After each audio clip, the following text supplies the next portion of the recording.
Hello again. I guess it's time for us to chat, as is our routine. Not to imply that this is unwanted. In fact, I think I'm growing rather fond of you. You and I have shared a grand nothingness, and I feel as though your belly is a suitable embassy amidst the unknown above.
Admittedly, and please do not take offense, your innards sometimes frighten me. Even in the complete safety of a belly and to myself, there are places like this that I do not want to know.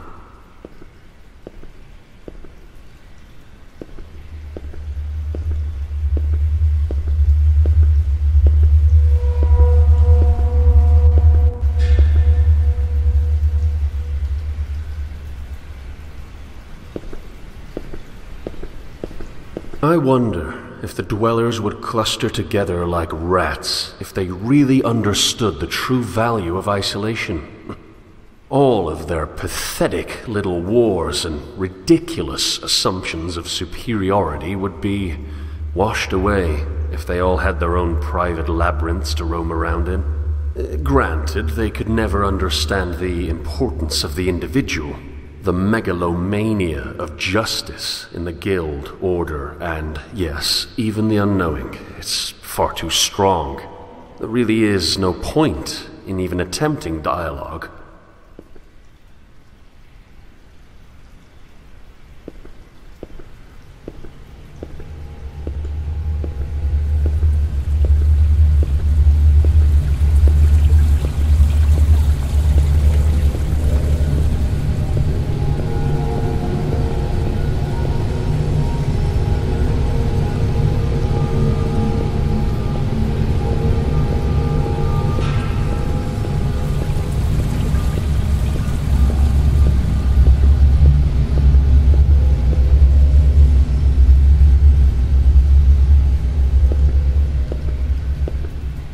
As a child, before the lots were cast, my parents moved around a great deal. The state of motion was not constant, of course, but it was frequent. Honestly, I loved the newness of it. I loved feeling like a sculpture, clay added over and over, but with an artist always ready to carve from my form that which I did not require, continually reshaping my psychology. Bags in front of me during the unfortunately early hours before departure. They seemed to decrease in number with each successive voyage.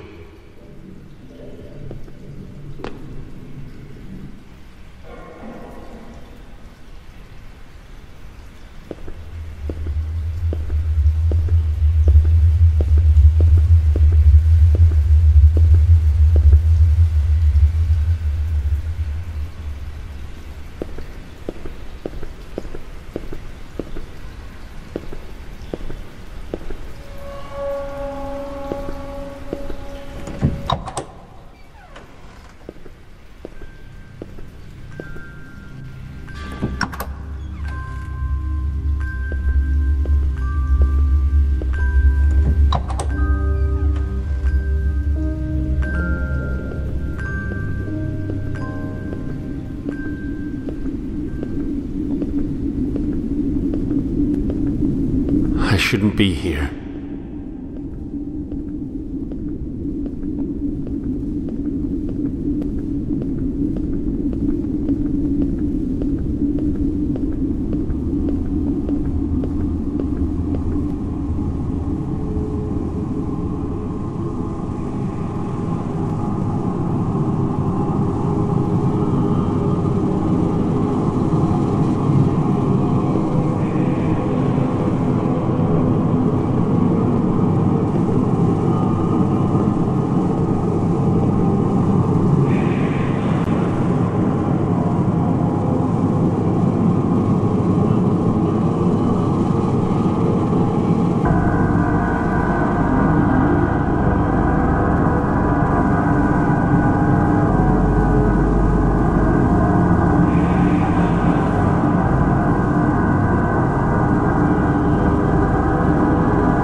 Please, I cannot swim this deep.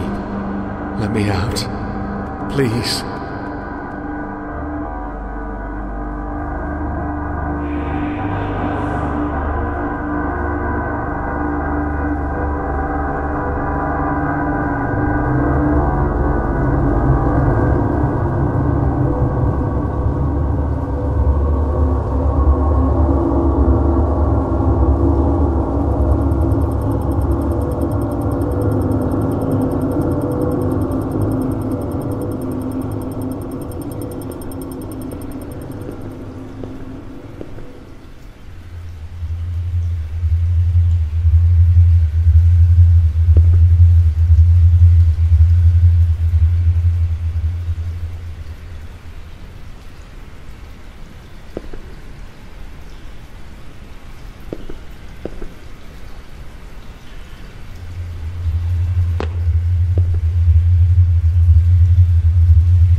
Would you be angry with me if I removed his work?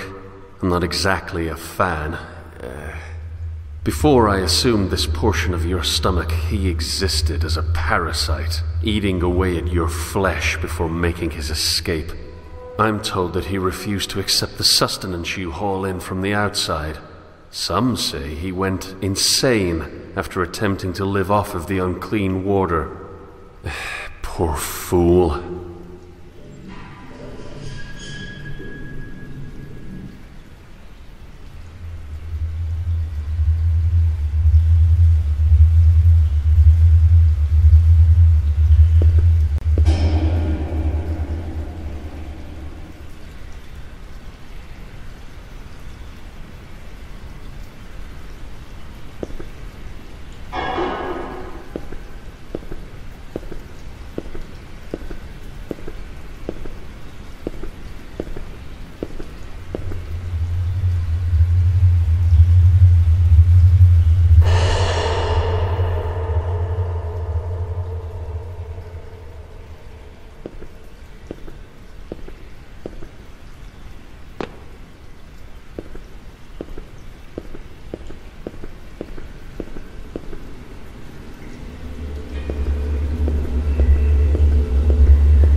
Shall I ascend to your lungs and feel your breath?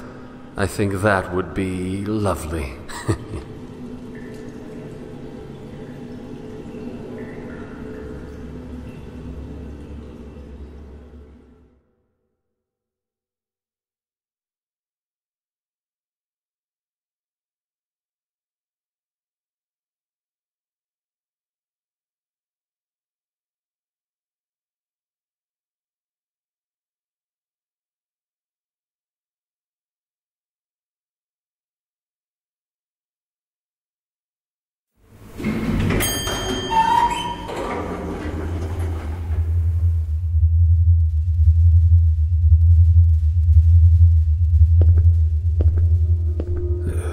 Simple little animals, aren't they?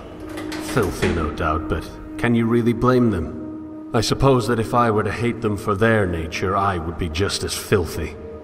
It's an odd position. To hate a rat for being a rat is to make oneself a rat all the same.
What's down there?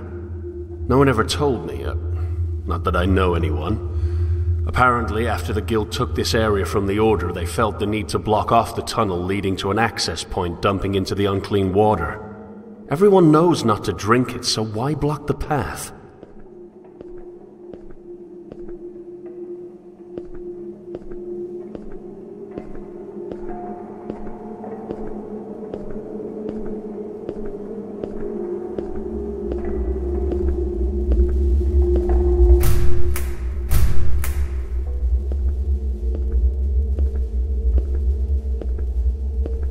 It's funny how they all hoard the same supplies. All of it from the Old City, and all of it wasted.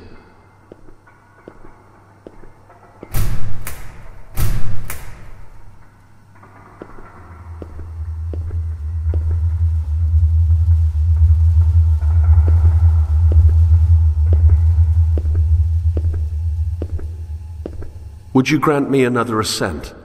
I've explored your innards. Let me scale your back.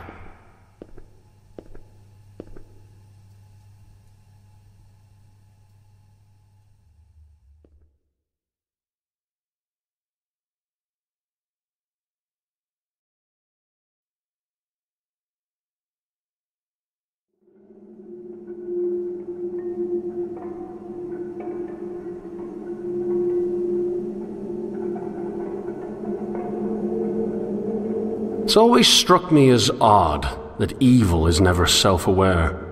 I mean, the most horrendous actions, these conglomerate endeavors of warring cabals, are caused by the best intentions.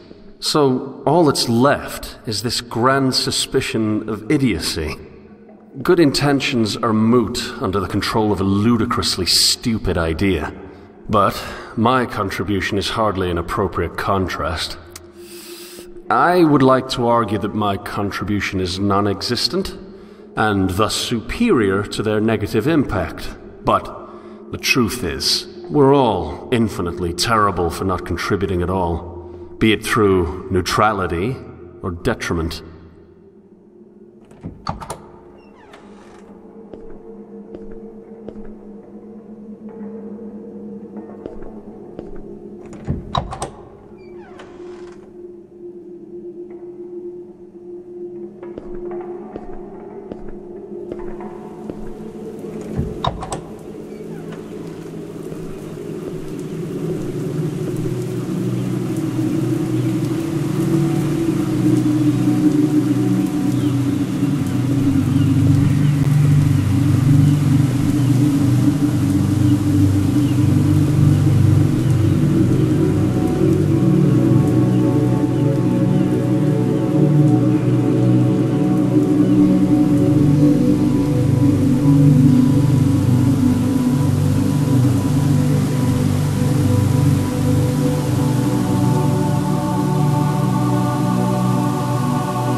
I don't know why we exist in self-destroying structure. We all share a fondness for that which is correct, and we're all certain that we have it. But there must be a way for that loyalty to flourish without burning the last shreds of coexistence between our species. That is, a species that is primarily defined by its diversity.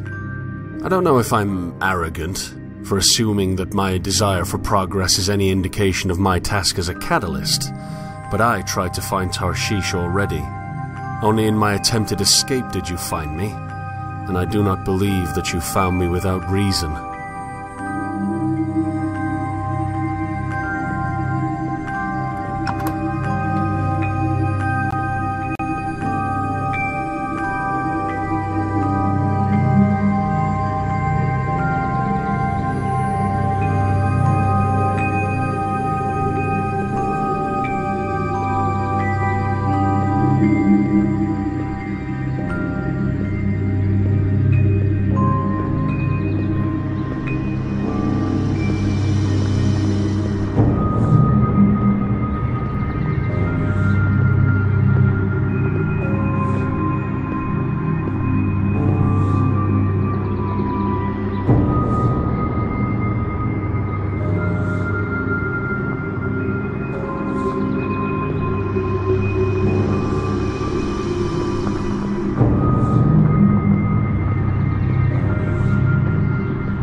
These dreams act as mirrors.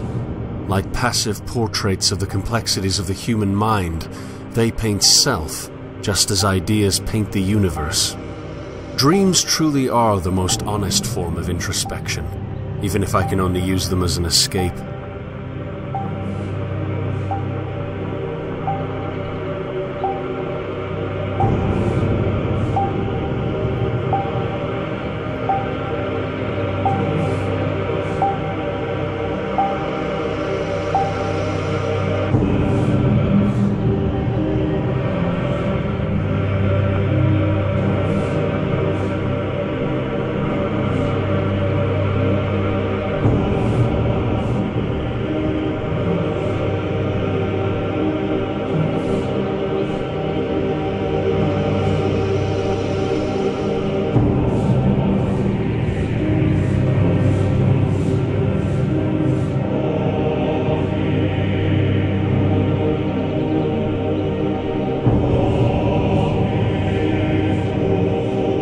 Of course, if this mirror is to be trusted, then I'm just as vile as the others. The contrast between my reality and this one tells me that I do not belong here.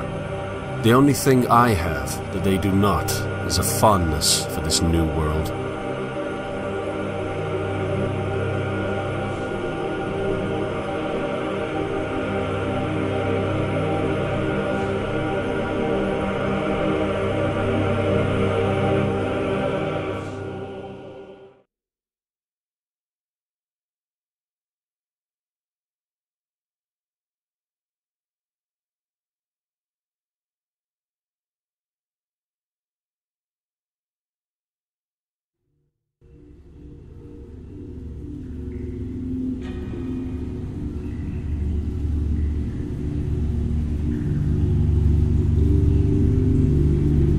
I actually knew the man who lived here.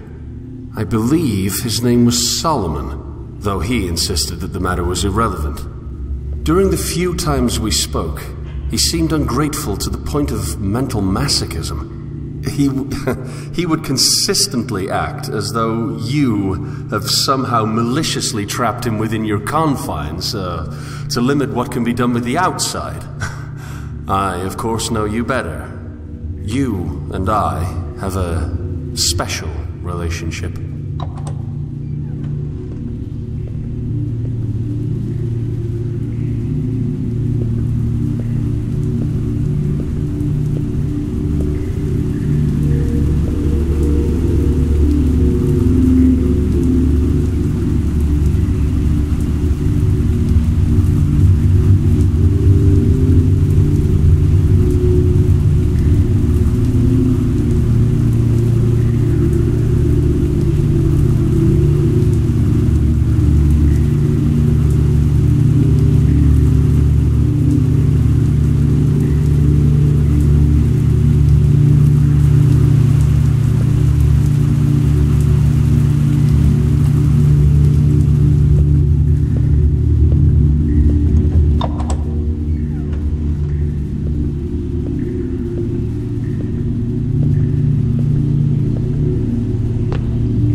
It's true, my world is by no means ideal, and to say this is to admit to having an ideal at all, but that ideal is far beyond my reach.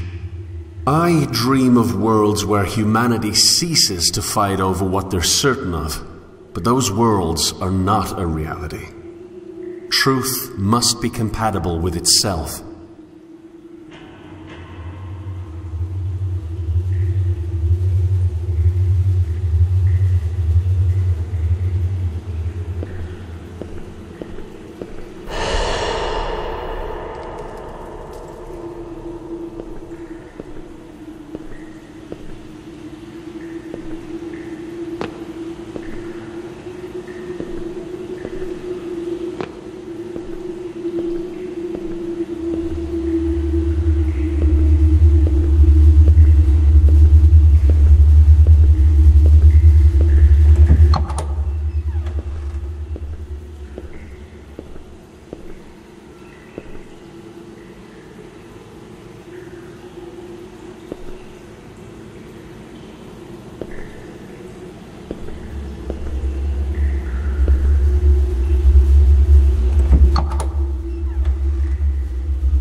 have seen your qualities, your utilitarian and defensive necessity.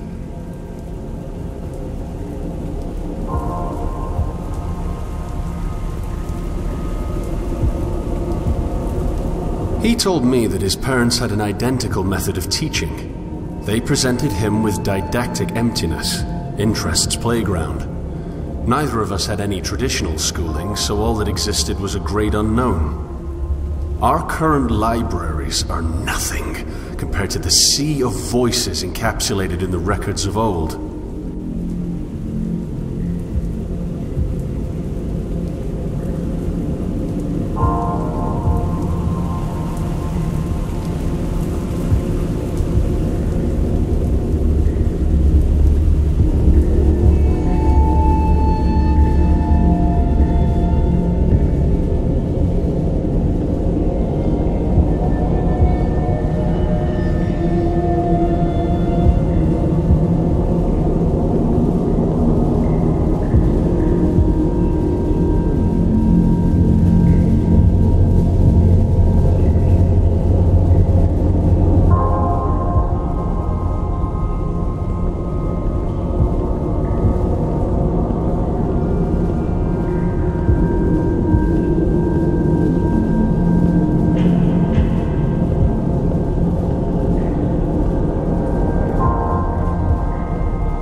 The dreams he created were his escape.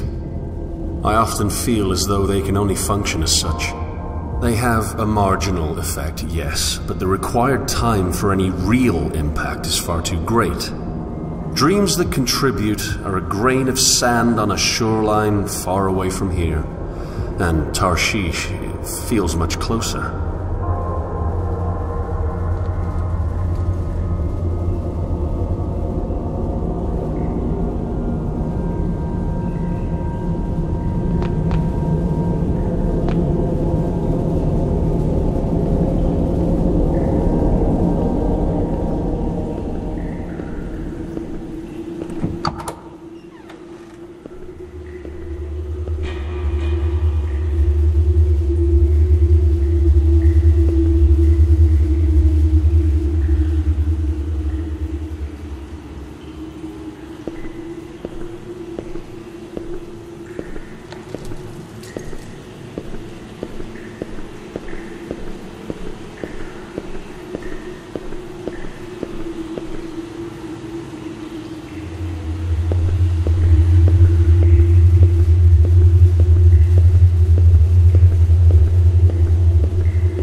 Perhaps his dreams were a ladder leading to uselessness. Perhaps my dreams are the same.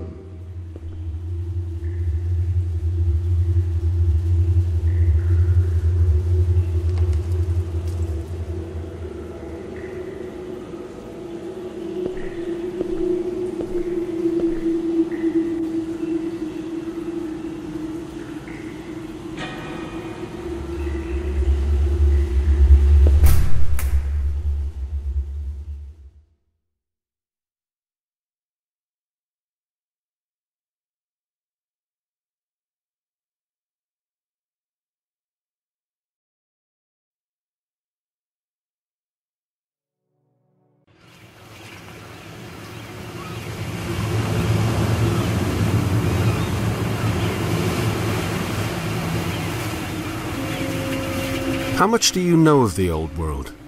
Did you even exist? Were you thrown overboard when your fall occurred, floundering in a new and terrifying negativity? My transition was not a comfortable one, so in this we can feel a measure of companionship.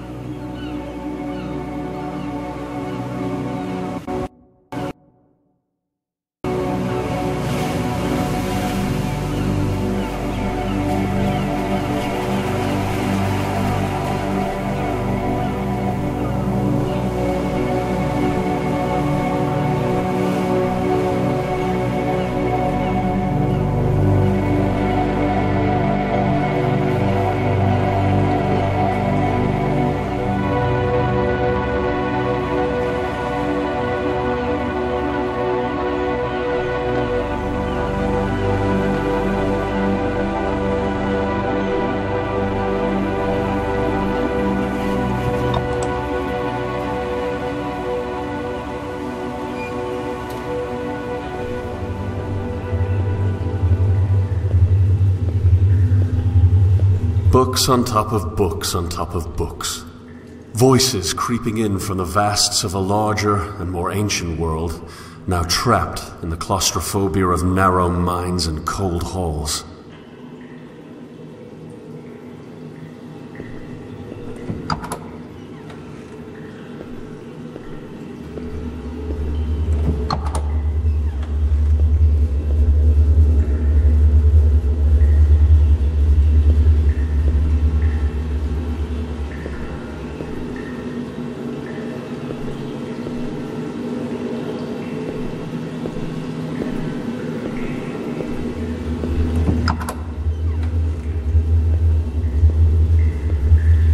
The old world was worthy of the waters that still flow from the inland.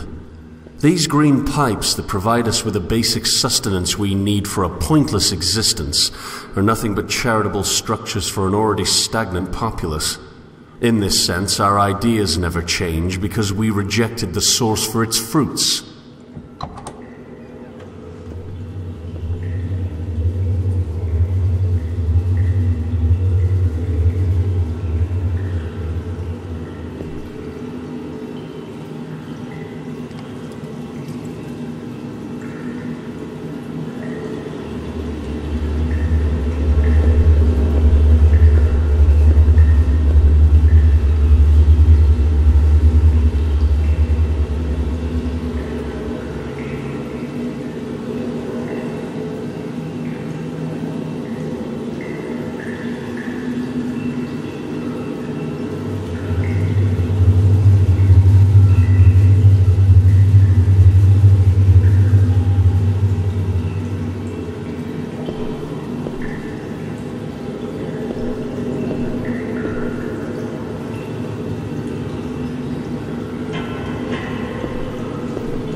I have to believe that my dreams have some worth, lest I loose the same anchor into shoal. I have to believe that creation itself can bring life to cyclical demise.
Escape can take many forms, I see.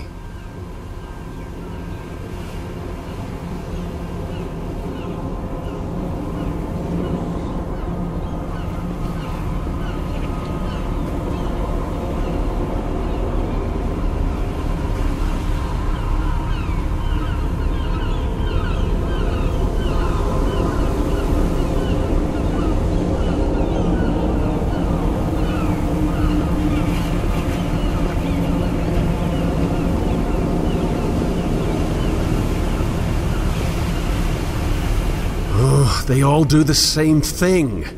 They all claim a certainty that makes the certainty of others moot. Yes, again and again I know. Truth must be compatible with itself. But is that not illusory? Is truth itself not something that is in essence unattainable?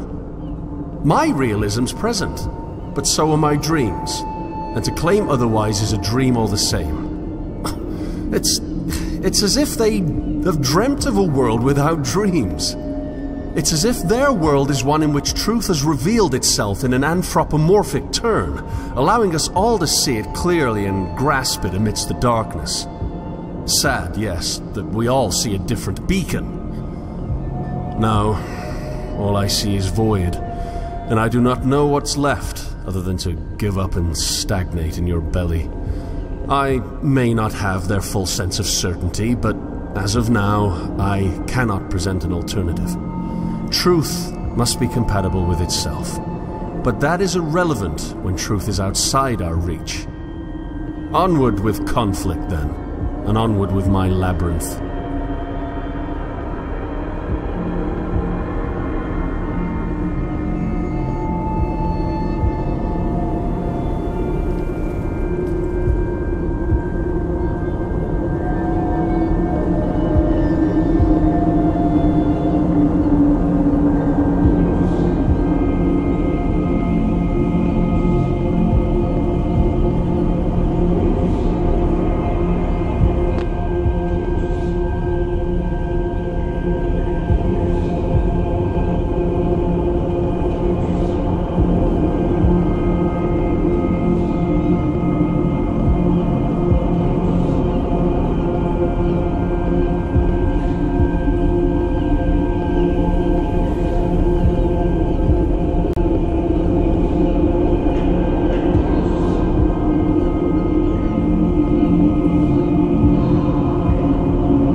One of the larger unknowing camps is nearby. Their lack of organization tends to make it difficult for them to avoid the conflicts between the Guild and the Order. Of course, the unknowing themselves make their own little raids. This results in it being difficult to maintain any sense of pity. Regardless, I'm sure the onslaught was horrendous. People never fight harder than when someone else attempts to uproot their anchor, even if that someone only does so by existing.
All of our dreams at their core involve some sort of contentment. This is the one desire we all share, but is it a goal that really should be met? After finding contentment, what then? Where is there left to explore after the last temporary comforts of happiness have been extracted?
Is plagued with the fruits of a collective mental landscape that defines us as desperately holding on to something correct. So there is no place to hide without truly secluding or perhaps risking the inland. On some level, I feel as though I cannot blame the dwellers. Their zeal for truth is commendable. They're fighting for something rather than keeping it to themselves.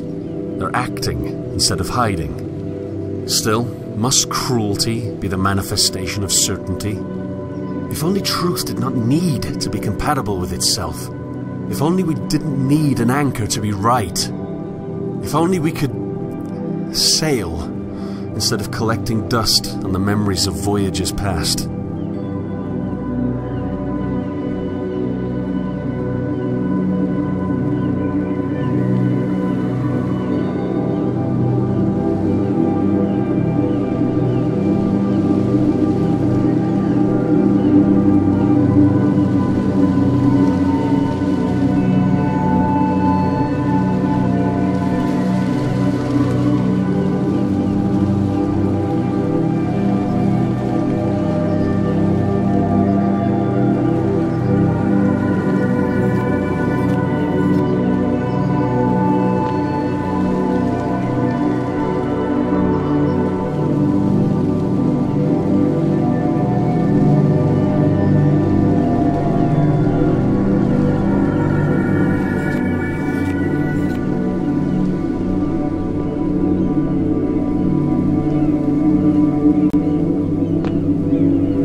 remember the exact moment.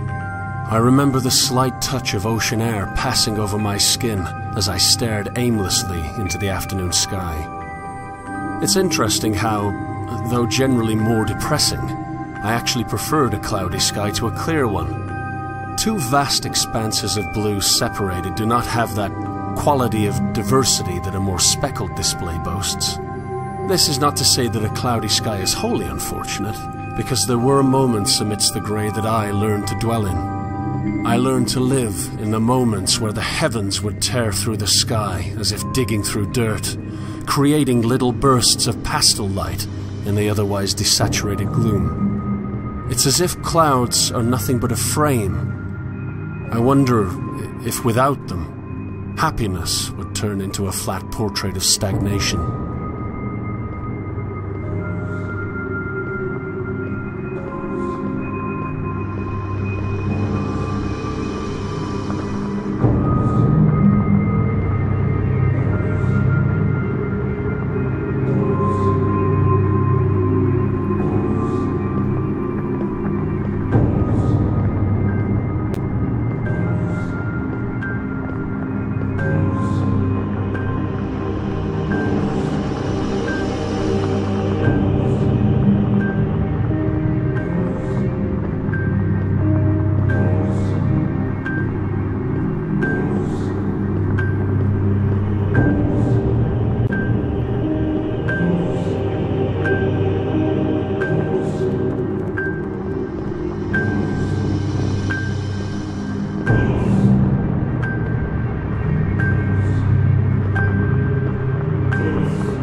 We're almost there, Leviathan. The final step between me and the old city's upon us. I wish I could take you along.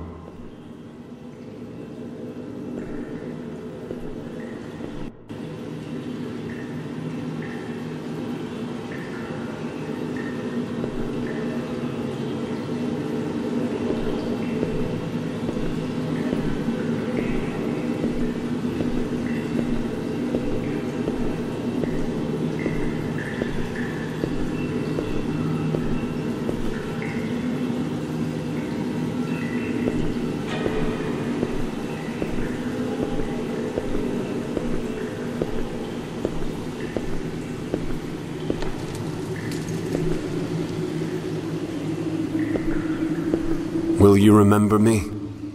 After all, I could never forget you. And how can I even begin to thank you for all that you've done for me? You protected me from a world that I was too weak to bear. But now the distant shores of another reality are calling me home. To something I've never seen before. A dangerous and unpredictable world lies ahead of me. But I'm ready to let loose the sails.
Here it is. The leap. Goodbye, my old friend.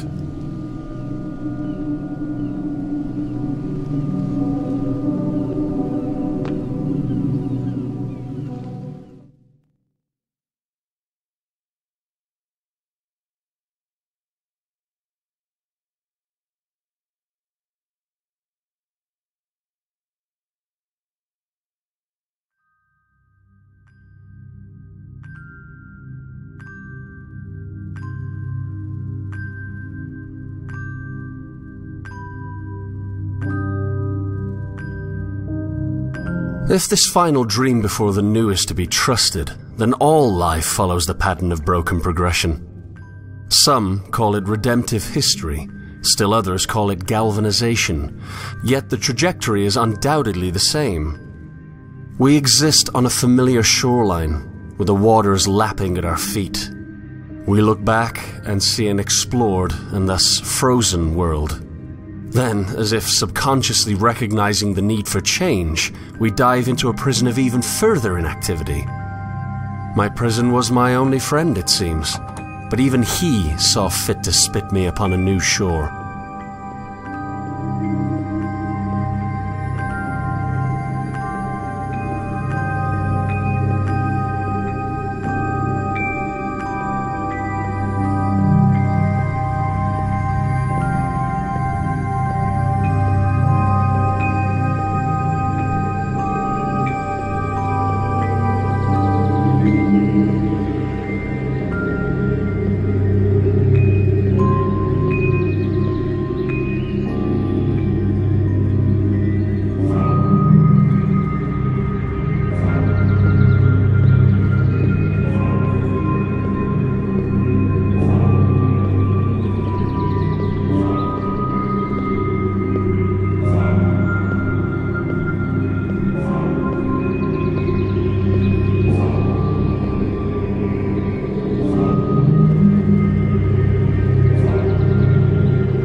Perhaps Leviathan existed for me to discover him, even if that which I explored was my prison. Perhaps I simply needed to see the stagnation before evolving.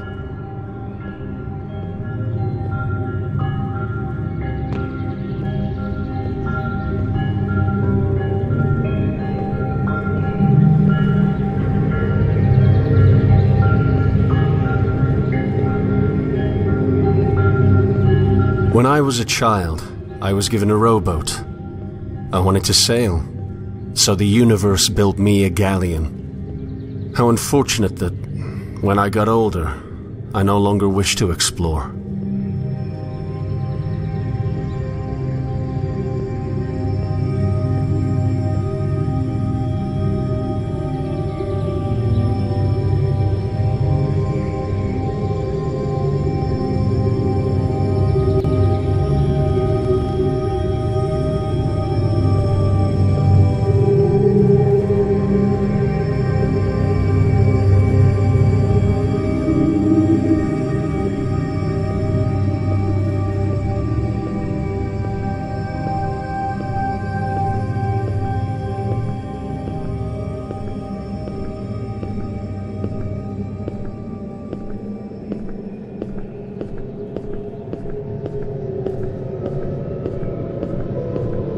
I am going to explore again.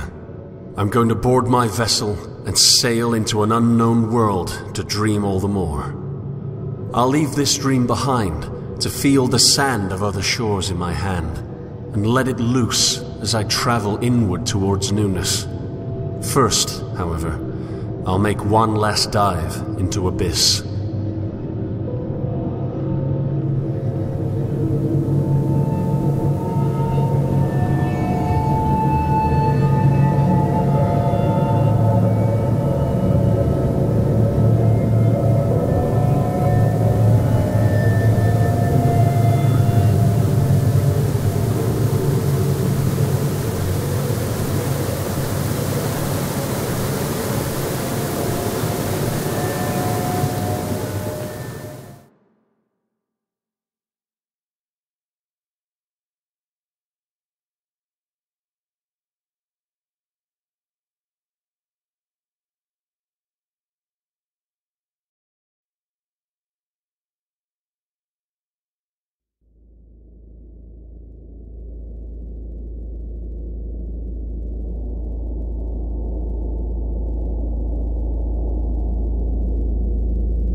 Here lies my captor, the great sleeping fish.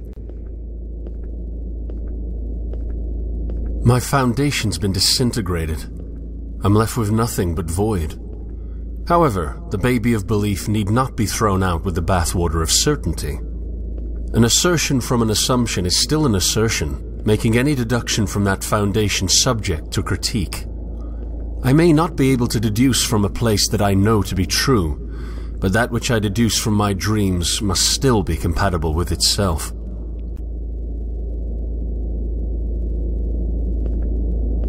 I think I was wrong. Dover isn't where my dreams died. It's where one dream took over. I dreamt that I had no dreams. I dreamt that Dover smothered my belief with certainty.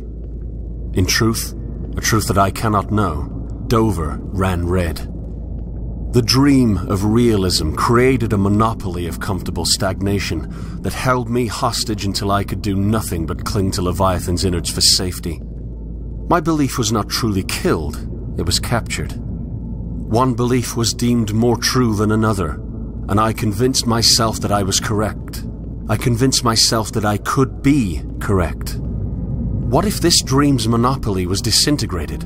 What if I could explore a multiplicity of dreams, never quite knowing which ones are a reality?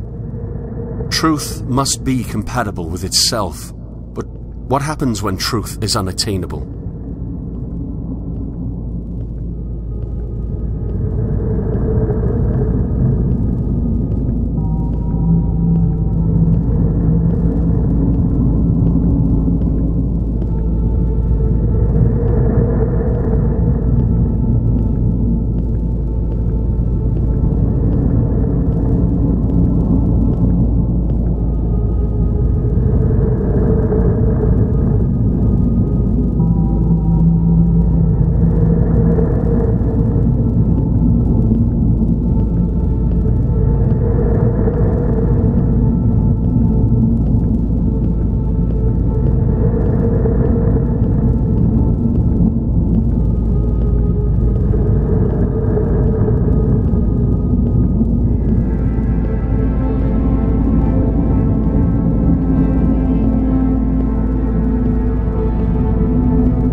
I would tell myself that the real world has shown itself like a clear blue sky, spotless in its vast and flat nature. I tricked my own mind into believing that belief itself was not present. Now that the illusion has been revealed, I'm left believing that I can't know.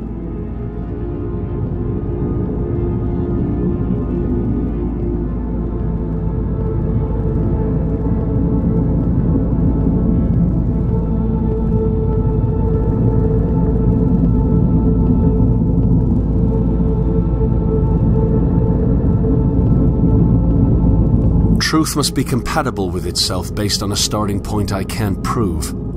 I can't assert which dream is not a dream at all because they're all just dreams. Why not discover the dreams I can't control, rather than hiding portions of them away to let what I was certain of flourish?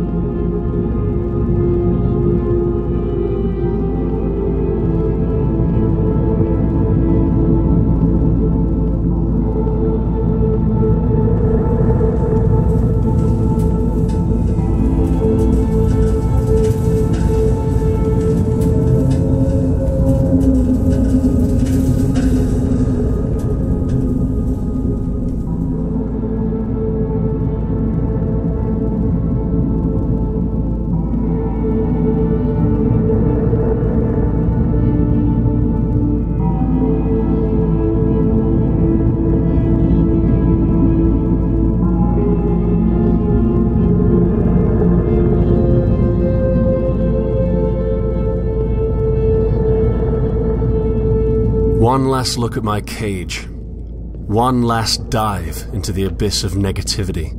A terrible world full of terrible people, yes, but that can be changed. Epistemic humility can regress to the deconstruction of stagnation. What I previously thought to be stagnation itself, the lack of any true knowledge, is simply the deconstruction of an anchor, freeing us to traverse the unexplored.